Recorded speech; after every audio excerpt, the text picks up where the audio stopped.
Salut, c'est Florent et bienvenue sur le podcast des Nouveaux Rentiers. Aujourd'hui, on va répondre à une question un peu d'actualité pour une fois, parce que le cours de l'or flambe. Mais en fait, il faut se poser aussi les bonnes questions par rapport à ça. Mais en fait, est-ce que ça flambe, mais faut-il en acheter en fait en ce moment? Ça paraît être une question simple, mais la réponse, elle peut être un peu moins simple. Donc on va découvrir ça ensemble, comment décider d'acheter de l'or de manière intelligente. Donc l'idée c'est que à la suite de ce podcast, vous ayez vraiment toutes les informations nécessaires pour prendre vos décisions et décider d'acheter de l'or ou pas, tout simplement. Ça c'est un graphique. Alors désolé pour ceux qui sont en audio, mais j'affiche un graphique de l'or, du cours de l'or contre l'euro. C'était simplement pour illustrer que sur les 5 dernières années, ça fait vraiment que monter. On est à 112% sur les 5 dernières années, 33% sur un an. Et là, si on regarde sur 6 mois, on est à 15%. Il faut savoir que le cours de l'or, en fait, c'est la valeur d'une once d'or. Donc là, en ce moment où je tourne cette vidéo, une once d'or, c'est 3387,43 euros. Une once d'or, c'est 31,1034 768 grammes. Donc un peu plus que 31 grammes. Donc voilà, 31 grammes égale 3300 et quelques euros. Donc ça, c'est juste pour remettre un petit peu des chiffres aussi par rapport à tout ça et vous montrer un petit peu l'évolution du graphique sur les 5 dernières années. Donc les grandes questions qu'on va se poser aujourd'hui, c'est l'or est-il une bonne idée quand tout paraît incertain? L'idée, c'est de comprendre le rôle réel de l'or dans un portefeuille diversifié. Risque d'acheter, on va parler aussi du risque d'acheter au plus haut, puisque c'est le cas en ce moment, l'or est sur un plus haut. Donc on va éviter je vais te donner des concepts pour éviter l'erreur classique du mauvais timing et de FOMO, donc Fear of Missing Out, c'est la peur de louper le train. Donc ça, c'est important aussi d'avoir cette notion-là, que ça soit sur l'or ou de manière générale sur les marchés financiers. Et enfin, on va aussi répondre à la question quel format choisir. Est-ce que ça va être des pièces, des lingotins, des lingots, des ETF, de l'assurance vie? Comment on peut s'y retrouver aussi entre l'or physique et l'or papier? Donc voilà un petit peu le programme pour aujourd'hui. L'or n'aura plus de secret pour toi, je pense, à la fin de ce podcast. J'espère que tu apprendras des choses comme moi, j'en ai appris aussi en le faisant. Avant de rédiger tout ça, je me renseigne, je m'informe, etc. Et donc le podcast aussi, c'est un bon moyen pour moi d'en apprendre de plus en plus sur les sujets que j'aborde, en fait, tout simplement. Donc faut savoir que l'or, en fait, dans une vision bourse long terme, stratégie d'investissement long terme, l'or, c'est plutôt un rôle d'assurance. Ça n'a pas un rôle de baguette magique. Donc l'or, c'est un peu l'assurance de ton portefeuille. C'est pas le moteur de performance comme peuvent être les actions, qui vont être vraiment là pour te donner de la rentabilité sur le long terme. Le job de l'or, c'est pas ça. C'est pas de t'apporter de la rentabilité sur le long terme. Son rôle, il va être triple. Ça va être de diversifier. Parce que l'avantage de l'or, c'est qu'il a une corrélation faible avec les actions et les obligations en cas de crise. Qu'est-ce qu'il faut comprendre par là? Désolé, j'utilise des mots un peu compliqués, mais corrélation ferme, ça veut dire qu'en fait, si par exemple les actions baissent, l'or va plutôt avoir tendance à faire l'inverse, donc à monter potentiellement. Et donc c'est ça, des actifs qui sont décorrélés, c'est des actifs qui ne se suivent pas et qui vont peut-être des fois avoir un rôle inverse. Donc ça, c'est le premier job de l'or. Le deuxième, ça va être de te protéger du coup contre les grosses incertitudes économiques, macroéconomiques, comme les guerres, l'inflation, voilà, différents problèmes qu'on pourrait avoir sur notre parcours d'investisseur. Le troisième job, ça va être d'amortir donc les drawdowns. Les drawdowns, en fait, c'est la perte court terme de ton portefeuille. C'est en fait un moment, je sais pas, ton portefeuille, il a une certaine valeur. Les marchés financiers rentrent en crise comme 2022. Les actions prennent à ce moment-là une claque de entre 20 et 30%. Le rôle de l'or, ça va être d'amortir cette baisse, en fait. L'image simple que je pourrais utiliser, c'est que ta voiture, quand tu veux avancer, quand tu veux faire avancer ton patrimoine, la voiture, c'est la partie action et la partie airbag, ça va être l'or qui va te protéger en cas de choc, en cas de problème sur ta voiture. Le sommeil, j'aborde ça parce que bon, c'était un petit peu un clin d'œil, mais le sommeil, c'est aussi une classe d'actifs. Donc je dis ça parce qu'en 2022, d'avoir un tampon sur le cash et l'or, ça permet de bien dormir tranquille pendant des grosses corrections comme la dernière crise de 2022, qui est une correction suite à tout ce qu'on a pu faire comme conneries pendant le Covid. Alors conneries ou pas, moi je trouve que c'est des conneries, mais chacun y voit son interprétation. Donc voilà, le sommeil, l'idée de l'or, c'est peut-être aussi du coup d'avoir un meilleur sommeil quand tu as de l'argent, beaucoup d'argent qui va être placé sur les marchés financiers. À retenir sur le rôle de l'or ne remplace pas les actions. C'est pas ton moteur de croissance principal. L'or n'enrichit pas. C'est pas un ticket pour devenir riche rapidement. Et l'or a plutôt tendance à rendre robuste. Donc il va servir à rendre ton portefeuille plus solide et plus résilient. Comment décider d'acheter de l'or sans boule de cristal? Parce que c'est une question, voilà, quand on se dit est-ce qu'il faut acheter de l'or maintenant? Cette question-là, elle suppose qu'est-ce qui va se passer dans les prochains mois, dans la prochaine année, dans les 5 prochaines années. La réalité, c'est que personne ne sait si l'or va monter le mois prochain ou pas, mais tu peux utiliser 3 repères assez rationnels pour t'aider. Donc il y a les taux réels. Les taux réels, c'est les taux nominaux moins l'inflation.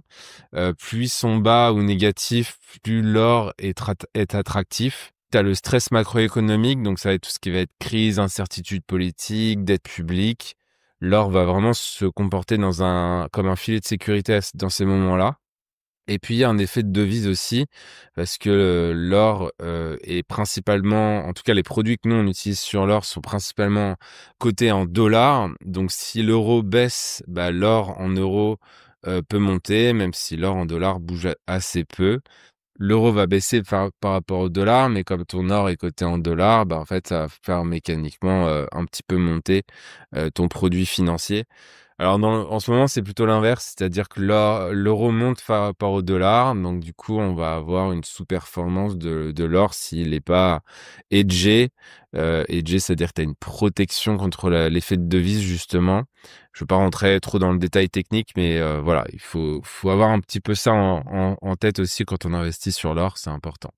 La leçon sur le market timing, c'est de se dire, j'achèterai de l'or quand il corrigera de 10%. Par exemple, souvent, quand on investit en bourse, on veut absolument on veut absolument pas acheter sur un plus haut. Et pour moi, c'est une erreur puisque 70-80% du temps, tu vas être sur des plus hauts et donc tu vas peut-être attendre que ça baisse. Donc c'est un peu ça que je voulais illustrer dans cet exemple. C'est j'achèterai de l'or quand il corrigera 10 ou 20%. Bilan, il a peut-être pas corrigé. Tu as attendu 18 mois et puis tu as fini par en acheter parce que tu avais envie d'en acheter et en fait, tu as acheté plus haut que 18 mois auparavant. Donc, moralité de cette histoire, c'est que le market timing parfait, ça n'existe pas. C'est souvent un fantasme. Tu contrôles ni les taux, ni la géopolitique, ni la variation euro-dollar.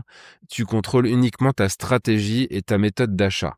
Donc, ne mixe pas tout, ne mélange pas tout, n'essaye pas de faire le professionnel alors que tu ne l'es pas.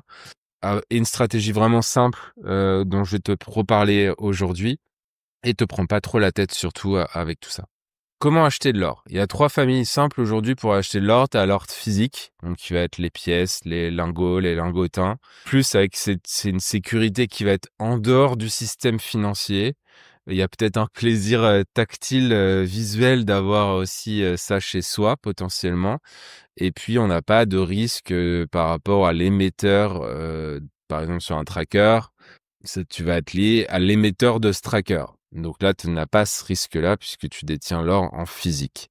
Le moins, ça va être la prime à l'achat. Souvent, il y a des frais supplémentaires à l'achat. Tu as des frais aussi de stockage et tu as toute une logistique aussi si tu veux le revendre. Donc, c'est quand même assez contraignant. Et du coup, il faut quand même avoir des gros volumes d'achat à faire pour que ça, à mon sens, ça ait de l'intérêt et rentabiliser ne serait-ce que tous les coûts supplémentaires de l'or physique. Ensuite, tu as l'or papier. Donc, on va parler d'ETC. Donc, les ETC, c'est comme des ETF, sauf qu'il y a un C au lieu d'un F. Et le C, ça veut dire commodities, donc ça veut dire matières premières, tout simplement. Donc, c'est des produits financiers qui sont indexés sur l'or. L'avantage, c'est que c'est ultra liquide. Ça va te permettre d'acheter et de vendre de l'or en quelques clics. Tu as des frais à l'année qui vont être quand même assez bas. Ça va être entre 0,12 et 0,59% à peu près par an. T'as pas d'ennui de stockage, de frais de stockage, de primes d'achat, de primes de revente, de fiscalité à la revente qui est un peu différente aussi sur leur physique. Le moins, c'est que ça reste un produit financier. Donc, il faut bien vérifier qu'il est audité, que ton émetteur de tracker est bien audité, qu'il y a un volume significatif, que on est sûr de leur physique et que le document d'information clé, qui est le document que tu retrouves sur les ETC ou les ETF, précise que l'émetteur du tracker assure son client d'avoir l'équivalent dans des coffres. Parce que, en fait, c'est ça l'idée d'un produit, d'un ETC, c'est que il va capter la liquidité des marchés financiers, des particuliers, des professionnels. Ils vont du coup avoir de l'encours sous gestion. Cet encours sous gestion va leur permettre d'acheter de l'or physique qu'ils vont mettre eux-mêmes en coffre. Et ils vont diluer du coup les frais, puisque ça va être comme un achat groupé, quoi, si tu veux. Donc ça, c'est le deuxième moyen. Le troisième moyen, c'est un peu similaire aux ETC, mais cette fois, c'est de l'encapsuler dans une assurance vie. Le plus, c'est que tu vas avoir peut-être une fiscalité qui va être plus avantageuse dans une assurance vie. Tu vas avoir aussi la possibilité d'avoir une transmission en assurance vie, de l'exonération sur les frais de succession, tout ça. C'est automatisable aussi parce qu'on peut dire, voilà, je veux être prélevé de 100 ou 200 euros par mois pour acheter de l'or. Tu peux acheter même que de l'or sur une assurance vie si tu as envie. Donc tu vas avoir une assurance vie dédiée à l'or si ça te fait plaisir. Le moins, ça va être les frais de gestion annuels que tu as sur une assurance vie. On va être entre 0,6 et puis 2% annuel à peu près. Plus les frais sur l'utilité de compte. Mais ça, j'ai envie de te dire, c'est à peu près similaire à ce que tu payeras en frais de courtage avec un compte titre traditionnel. Et la réplication peut être un petit peu plus imparfaite, même si aujourd'hui, il y a des produits, des assurances vie qui référencent de bons produits sur l'or. Donc voilà. C'est un petit peu les trois familles qui vont te permettre d'acheter de l'or aujourd'hui. Maintenant, on va voir combien en mettre dans ton portefeuille. L'idée, c'est d'inclure l'or en fait dans une stratégie d'investissement global. Donc, en fait, il faut dans une stratégie d'investissement, tu vas définir en fait un pourcentage que tu vas mettre sur chaque classe d'actifs, donc les actions, les obligations, les matières premières et la crypto si tu as envie d'en avoir. Et donc, ce portefeuille, ce pourcentage, c'est un peu à toi de le décider finalement. Donc moi, je t'ai donné trois variantes. Donc de 0 à 5%, ça va être des portefeuilles qui vont être très orientés actions. L'idée, c'est d'en avoir un petit peu si tu veux avoir un petit coussin de sécurité et puis te faire plaisir en te disant, moi, j'ai quand même acheté de l'or, j'ai un petit peu d'or.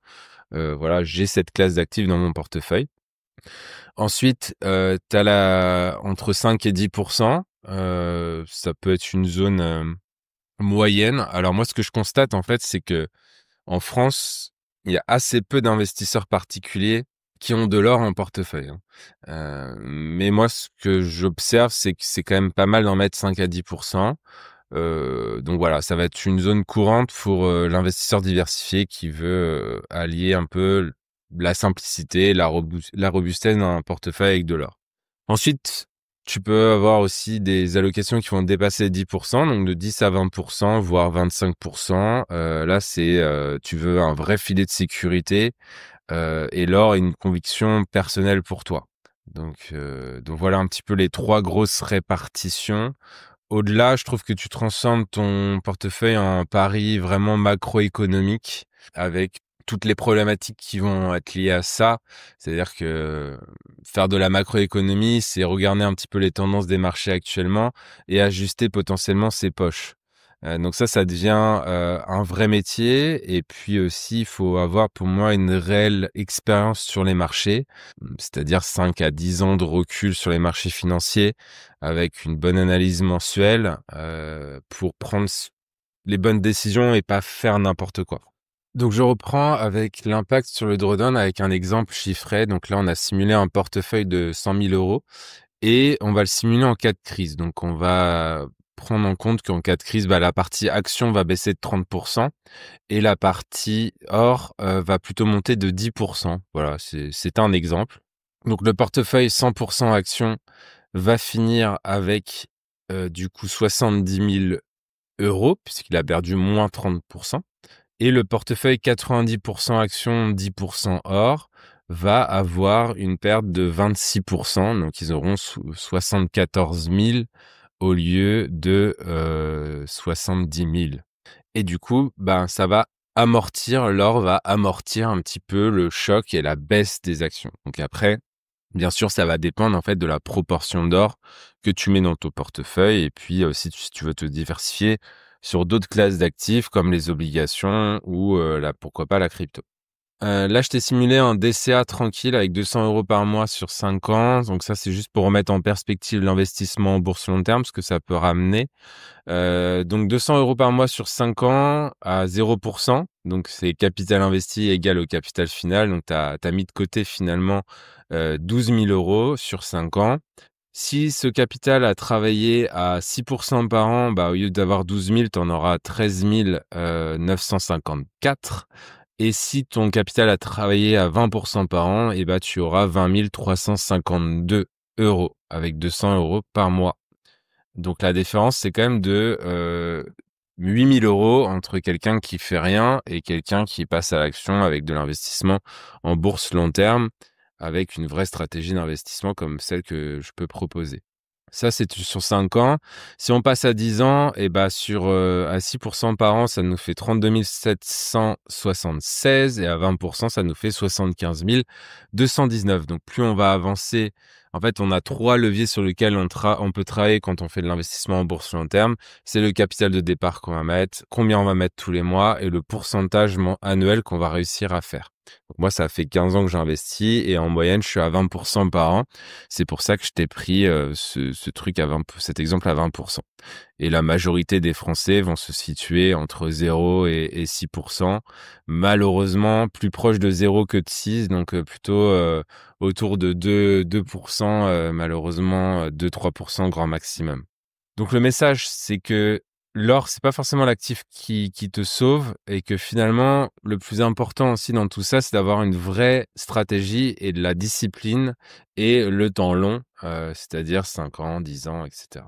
Quelques règles de gestion simples pour l'or, ça va être alors l'or ou si tu décides de rajouter n'importe quelle classe d'actifs dans ton portefeuille, déjà, ça va être de viser une cible de pourcentage. Donc, il y a un exemple, on va mettre 10% d'or dans ton portefeuille. On va faire un DCA mensuel sur l'or, donc c'est-à-dire qu'on va investir une somme fixe à période fixe. Donc, par exemple, 200 euros par mois sur l'or, jusqu'à temps qu'en fait, tu en aies 10% dans ton portefeuille. Et on va faire un équilibrage aussi une fois par an. Donc, ça, c'est juste pour rééquilibrer nos classes d'actifs, prendre les plus-values qui ont été faites sur certaines classes d'actifs et les remettre sur certaines classes qui ont moins bien performé cette année. Donc, ça va faire rouler, faire une rotation au niveau de notre argent et toujours finalement provisionner des plus-values et remettre sur des choses qui auraient moins bien performé. Je te prends un exemple, si l'or dépasse 12% à la fin de l'année, tu vends les 2% que tu as trop. Et de la même façon, si on est en dessous de 8%, tu vas vendre des actions pour acheter de l'or à la place. Donc ça évite tout ce qui va être décision émotionnelle type FOMO ou les décisions au doigt mouillé en fonction du sens du vent ou de la presse économique. Voilà. Les 7 erreurs classiques à éviter quand tu investis sur l'or, ça va être d'acheter tout d'un coup au plus haut. L'antidote à ça, c'est faire du DCA, comme je viens de te l'expliquer. Et ça toujours, quelle que soit la classe d'actifs, même si tu es impatient, essaye toujours de mettre en place un petit DCA, même si c'est sur 3 à 6 mois. Ça t'évite de prendre des décisions émotionnelles et de rentrer souvent au pire moment, surtout si tu es un débutant. En général, tu te fais toujours avoir et t'investis toujours au plus haut avant que ça baisse. L'autre erreur à éviter, ça va être d'ignorer les frais et les primes sur leur physique. Attention à leur physique. Il y a des coûts à l'aller-retour qui peuvent flirter entre 4 et 8% du montant investi. Donc, fais bien attention si tu veux leur physique à bien te renseigner aussi par rapport à ça. L'autre point, si tu as encore de leur physique, ça va être d'oublier le stockage et la sécurité. Leur physique suppose aussi potentiellement un coffre, potentiellement une assurance, potentiellement de la confidentialité augmentée. Donc, bien attention à ça. Une autre erreur courante sur l'or, ça va être de confondre l'or et les actions minières. Ça n'a rien à voir, même si c'est lié. Les minières, en fait, c'est des sociétés. Donc, elles sont volatiles au même titre que le marché action. Bien sûr, les sociétés, elles vont avoir des meilleures marges et des meilleurs résultats si le prix de l'or monte, parce que tu imagines bien qu'elles vont toujours extraire de l'or et si elles le revendent plus cher, forcément ça va augmenter leur marge. À l'inverse, si l'or se baisse, ça va diminuer leur marge. Donc il y a forcément une corrélation entre les minières et l'évolution de l'or, mais le sujet aujourd'hui, c'est d'acheter plutôt un actif qui va suivre le cours de l'or et pas des minières. Et fais attention parce que souvent on mixe les deux et on se rend pas compte qu'on achète un fonds qui finalement suit des minières et qui n'est pas vraiment un fonds qui va suivre le cours de l'or, en fait, tout simplement. D'autre part, une autre erreur, ça va être d'oublier l'effet de devise. Donc, regarde vraiment la courbe en euros. Si tu es en Europe où si t'es payé en euros, utilise l'euro. Sinon, si tu es payé en dollars, pourquoi pas utiliser le dollar. Mais essaie toujours d'utiliser ta monnaie de référence. Ça t'évitera justement de voir de subir l'effet de devise et de t'en rendre compte de cet effet. D'ailleurs, tu peux comparer les deux pour voir justement l'effet de devise qui s'applique sur tel ou tel fonds. Une autre erreur, ça va être de surpondérer par peur. Je te dirais pas plus de 20% en portefeuille, voire 25 grand max. Il y a des stratégies comme celle d'Harry Brand, par exemple, qui mettent 25% d'or en portefeuille. Bon, je trouve que c'est déjà assez extrême, donc fais bien attention à ça aussi. Voilà, je t'ai donné tout à l'heure quelques axes de répartition. Essaye de pas trop en mettre non plus. L'autre point, c'est de pas forcément avoir de règles de sortie par rapport à ça. Donc là, l'arbitrage, il est vraiment mis en place pour t'aider et respecte vraiment ta répartition sur le long terme et arbitre une fois par an. Ça va te permettre d'éviter des erreurs et de perdre de l'argent. Quelques questions pour bien choisir ton véhicule.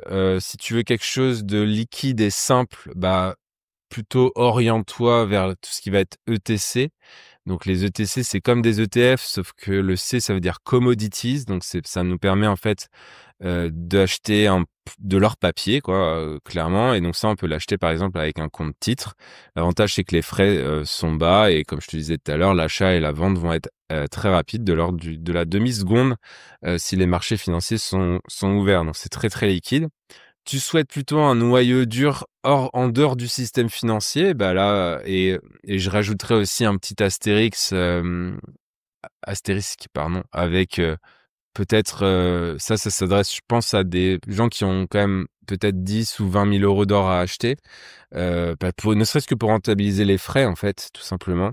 Mais en tout cas, si tu es plutôt dans cette catégorie-là, choisis plutôt l'or physique, nos pièces, lingotin, lingots, mais là, il va falloir un coffre, etc. Et le dernier point qui est assez similaire aux ETC, hein, ça va être de centraliser est-ce que tu veux centraliser ça dans une assurance vie avec l'avantage fiscal qui en découle et l'avantage de transmission aussi. Et donc là, tu vas utiliser ce qu'on appelle des unités de compte en assurance vie, donc qui vont te permettre d'acheter de l'or si ton contrat le propose, parce que tous les contrats ne proposent pas forcément d'or en assurance vie. Donc, et après, il faut bien vérifier tout ce qui va être frais et qualité aussi de réplication de l'unité de compte que tu vas choisir. Si on rentre un peu plus dans le détail par classe, par véhicule, je t'ai mis quelques exemples donc d'ETC indexés sur l'or. Donc là, l'idée, c'est vraiment de suivre l'évolution du cours de l'or dans le temps. Donc, je t'en ai mis 3 qui sont compatibles sur un CTO. Donc, un CTO, c'est un compte titre ordinaire. C'est ce qui nous permet d'acheter tout et n'importe quoi en bourse. L'inconvénient, ça va être la partie fiscalité qui va être moins intéressante puisque tu vas être à 30% à la revente. Donc voilà, quelques exemples. Donc on a le Amundi Physical Gold ETC. Alors je te redonne pas les numéros ici. Si t'es sur l'audio, ça va être Barban, et si t'es sur la vidéo YouTube, bah tu mets la vidéo en pause et puis tu réécris les numéros ISIN. Les numéros ISIN, c'est les petits codes barres qui nous permettent d'être sûr du produit financier sur lequel on investit. Donc c'est quelque chose en général, les deux premières lettres, c'est le pays, et après ça ressemble à une série de chiffres. Donc par exemple, je te donne quand même l'exemple pour le Amundi Physical Gold, mais je te les donnerai pas tous. Donc le Amundi Physical Gold ETC, c'est FR 00 13 41 67 16, tu vois. Donc ça, c'est le code barre de ton produit financier. C'est coté à la Bourse de Paris. Les frais annuels vont être de 0,12%, donc très acceptable, et c'est coté en euros. Donc on va pas, on va subir quand même l'effet de devise parce qu'il n'y a pas de protection, mais c'est coté en euros. Donc derrière, une fois que c'est acheté, tu auras pas de problème d'effet de devise complémentaire. Ensuite, on a le iShares Physical Gold ETC. Donc là, c'est pareil, c'est 0,12% annuel. Par contre, il est coté en dollars. Celui-là, il est sur la bourse de Londres. Donc, les frais sur la bourse de Londres peuvent être plus élevés en fonction de ton compte titre. Et le fait d'acheter en dollars, bah, tu vas t'exposer du coup directement en dollars, donc à l'effet de devise directement de la variation entre l'euro et le dollar. Et enfin, tu as le Wisdom Tree Physical Gold qui est coté sur la bourse d'Amsterdam cette fois et qui a des frais un petit peu plus élevés à 0,39% par an. Qui est un bon tracker aussi que j'utilise et que je recommande. Donc voilà, ça t'en fait 3. Tu peux vérifier du coup sur ton compte type sur lequel tu as accès toi, si tu veux en acheter un. Donc assure-toi que ton courtier supporte bien la place de cotation, et vérifie aussi l'écart entre l'achat et la vente, les frais que tu vas payer, etc. Donc ça c'est la base. C'est pas juste lié à l'or, hein. C'est vraiment la base. Ensuite, on a l'or physique. Donc, moi, j'ai jamais acheté d'or physique, donc je me suis renseigné, hein, en toute transparence. C'est pas quelque chose que je fais. Je trouve que c'est trop contraignant d'avoir de l'or physique. Mais toi, enfin, si t'as envie d'en avoir, je te donne quand même quelques infos. Donc, il y a différents sites internet. Donc, il y a Godot et Fils qui sont là depuis 1933. Donc historiquement une grosse entreprise dédiée à l'or. On a le comptoir national de l'or aussi. On a le site qui s'appelle or.fr tout simplement. Donc tu retrouveras plus d'informations sur ces sites-là, et ça te permettra d'appréhender aussi un peu l'or physique. Là, tu pourras acheter des pièces standards type Napoléon, Kruger Rand. Donc ça, c'est la monnaie sud-africaine, il me semble. Donc privilégier vraiment les trucs standards que tout le monde achète et pas des trucs un peu obscurs, parce que du coup, t'auras du mal à les revendre et tu risques d'avoir un réel écart en fait entre ce que tu achètes, qui est, je te le rappelle, à peu près 31, une once c'est 31 grammes, donc il faut faire un produit de croix pour voir en fonction du poids de ta pièce combien ça devrait valoir, et vérifier en fait que tu te fais pas avoir par rapport au cours de l'or actuel en fait. C'est ça qu'il faut avoir en tête. Et puis après, pour les plus fortunés, tu as les lingotins, les lingots, voilà, donc ça va être et donc, tu as une certification qui s'appelle le LBMA. Et donc, bien vérifier que tu as la certification sur ce que tu es en train d'acheter. Ça t'évitera les mauvaises surprises. Exige toujours une facture nominative, une analyse de pureté, le poids certifié, prix calé sur le cours actuel, des primes qui sont affichées, qui sont transparentes pour pas te faire avoir avec des frais cachés. Tu vois que l'or physique est quand même un peu plus contraignant. Et puis après, tu auras des problématiques de conservation. Donc, soit à ton domicile avec un coffre personnel, soit un coffre bancaire que tu vas louer. Et attention aussi sur la fiscalité. Je ne vais pas rentrer dans le détail dans cette vidéo, mais la fiscalité sur sur les métaux précieux n'est pas la même que un ETC sur compte titre qui va être à 30% sur la plus-value. La fiscalité sur les métaux précieux, elle est un petit peu différente. Donc renseigne-toi aussi par rapport à ça si tu as acheté de l'or physique. Et enfin, pour l'or en assurance vie, en fait, tu as des fonds en unité de compte en matières premières qui vont te permettre d'acheter ça. Donc, je t'ai mis un exemple. Il y en a un qui s'appelle OFI Invest Precious Metals. Donc là, c'est un panier de métaux précieux. Donc t'as pas que de l'or, t'as de l'or, mais t'as aussi de l'argent, du palladium, il me semble. Donc à vérifier sur leur site internet, mais c'est un panier en fait. Et t'en as un autre, je sais qu'il existe puisque j'en ai en assurance vie, qui s'appelle le X-Trackers Physical Gold Euro Hedged. Donc là, il est hedgé contre enfin, il est hedgé, ça veut dire qu'il nous protège de la variation entre l'euro et le dollar, et ça nous évite les mauvaises surprises en cas de variation importante. Et celui-là, il est sur certaines assurances vie aussi.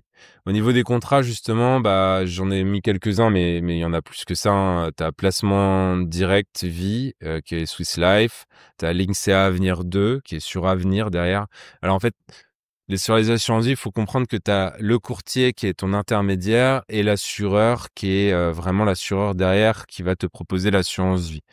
Donc Placement Direct Vie, c'est le courtier. Swiss Life, c'est l'assureur. Linksea Avenir 2, c'est le courtier.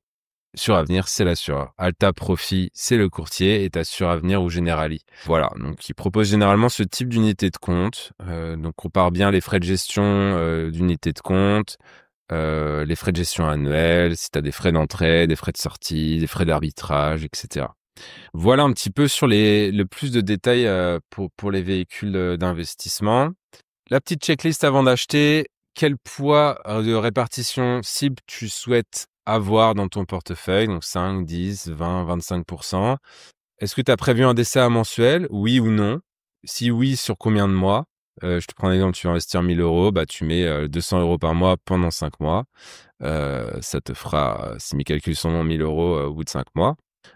Où est le stockage physique si tu souhaites acheter de l'or physique, et qui est le dépositaire ou l'émetteur si tu achètes de l'ETC? Donc privilégie des grosses enseignes comme Amundi, qui est le référent numéro 1 quand même sur les ETF en Europe. Tu as iShares qui est BlackRock en fait derrière, qui est un des plus gros aux États-Unis. Donc voilà, essaye de privilégier quand même les gros émetteurs avec beaucoup d'encours. Donc là-dessus, tu as un site qui est pas mal qui s'appelle Just ETF qui te référence tout ça et qui te met vraiment dans le détail ce qu'il y a dans l'ETF, les frais. Il te propose même les ETF similaires pour comparer. Mais ce qui est important, c'est de savoir déjà, en fonction du compte titre que tu as, ce que tu peux acheter en fait. Déjà. Donc je t'en ai déjà mis quelques-uns tout à l'heure. Donc regarde si tu les as dans ton compte titre ou pas. Et puis enfin, bah, quels sont être les frais donc sur l'or physique, quelles sont les primes que tu as payées, les frais du coffre sur un compte titre, bah, les frais annuels, les frais de courtage. Voilà. Donc regarde un petit peu tout ça avant de commencer à acheter. Un cas pratique pour démarrer de zéro, portefeuille cible de 10 000 euros et tu veux 10% d'or, justement, donc 1000 euros. Et bah, l'option rapide que je déconseille, c'est d'acheter directement 1000 euros de TC directement aujourd'hui. L'option discipline, ça va être de mettre, comme je te disais tout à l'heure, 200 euros par mois pendant 5 mois. Et puis, le numéro 3, ça va être de prendre une alerte d'équilibrage une fois par an. Donc, si ton or devient 12% au lieu de 10, bah, tu vends. Et si c'est en dessous des 8%, bah, tu achètes tout simplement. Un petit détail sur l'équilibrage, parce que j'en parle beaucoup, mais tu n'as peut-être pas vraiment compris en quoi ça consiste de faire un équilibrage. Donc, je vais te prendre un exemple très concret. Tu démarres avec 90% d'actions, 10% d'or sur 100 000 euros investis en bourse. Le scénario qu'on va simuler, c'est moins 10% sur la partie action et plus 25% sur la partie or. Donc, c'est une crisette, on va dire.